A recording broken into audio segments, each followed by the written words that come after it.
منتخب کرنے کے بعد فرما رہے تھے کہ ہماری طلبہ کی جو جماعت ہے وہ ایسی جماعت ہے، کوئی معمولی جماعت نہیں ہے، بلکہ اتنی عظمت والی اور اتنی برکت والی جماعت ہے کہ جب یہ چلتے ہیں تو فرشتے اپنا پر بچھا دیتے ہیں، صرف اور صرف طلب علم کی وجہ سے۔ یعنی آپ کا علم طلب کرنا اتنا قیمتی ہے اور اللہ کی نظر میں اتنا اہمیت کا حامل ہے کہ آپ چلتے ہیں تو اللہ یہ نہیں چاہتے کہ آپ کا پیر زمین پر پڑے، بلکہ اللہ کی جو مقرب جماعت ہے فرشتوں کی، لا یعصون اللہ ما امرهم ویفعلون ما یؤمرون، جن سے کبھی کوئی گستاخی ہی نہیں ہوتی ہے، کوئی نافرمانی ہی نہیں ہوتی ہے، بلکہ اللہ نے جس طرح انہیں کہا ہے اس طرح کرتے ہیں۔ وہ فرشتوں کی بڑی جماعت، فرشتوں کی اہم اللہ کی احکام کو بلا چوب و چرا تسلیم کرنے والی جماعت پر بچھا دیتی ہے، اس پر پہ آپ چلتے ہیں۔ اب دیکھیے آپ کا کتنا بڑا مقام ہے کہ آپ کا پیر زمین پر نہیں پڑتا ہے۔ ہمیں آراستہ ہونا چاہیے اور ہمیں ویسا پاکیزگی پیدا کرنی چاہیے، ہمارا جس کا باطن بھی ہمارا پاک ہو اور ظاہر بھی ہمارا پاک ہو۔ دوسری نصیحت شیخ نے آپ کو فرمائی ہے کہ طالب علم جب مدرسے میں داخل ہوتا ہے تو اس کو ایک صفت یعنی صبر سے متصف ہونا ضروری ہے۔ صبر اور مجاہدہ اس کے لیے قسط اول ہے، دیوار کی پہلی اینٹ ہے۔ جس طالب علم کے اندر صبر ہوگا اس کو آئندہ کے منازل طے کرنا آسان ہو جائے گا۔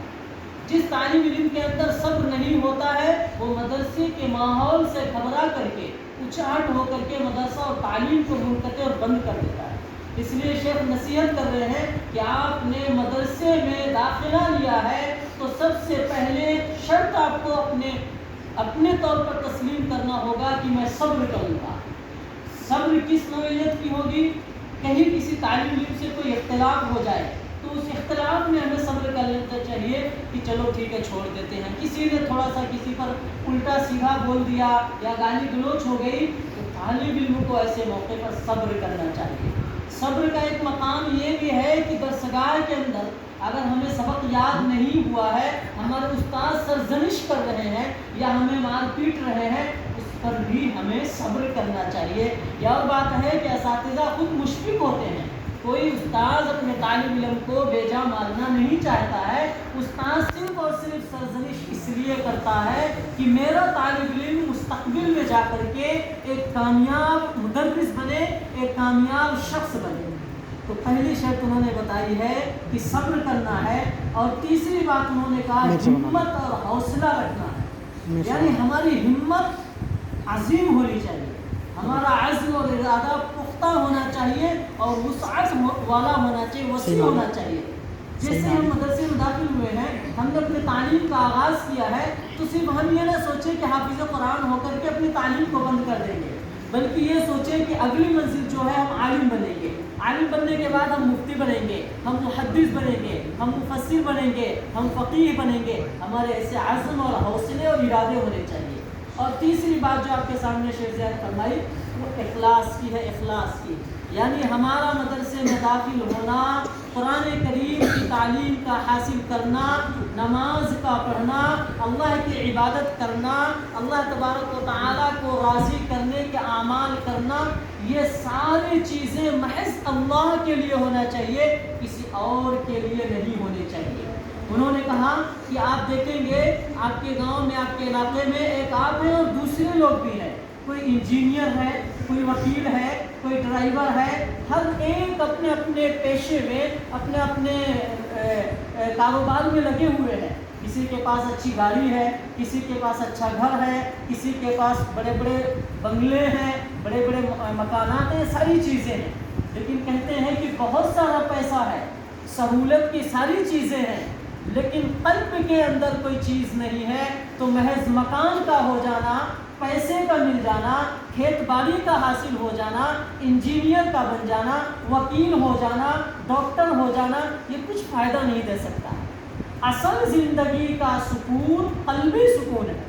ہمارے پاس آرام کے لیے بہت بہترین بستر ہے، لیکن اس بستر پر ہمیں نیند نہیں آتی ہے تو بستر کسی کام کا نہیں ہے۔ لیکن ہمارے پاس مدرسے کے اندر سونے کے لیے صرف چٹائی اور اس پر بچھونا بھی نہیں ہے،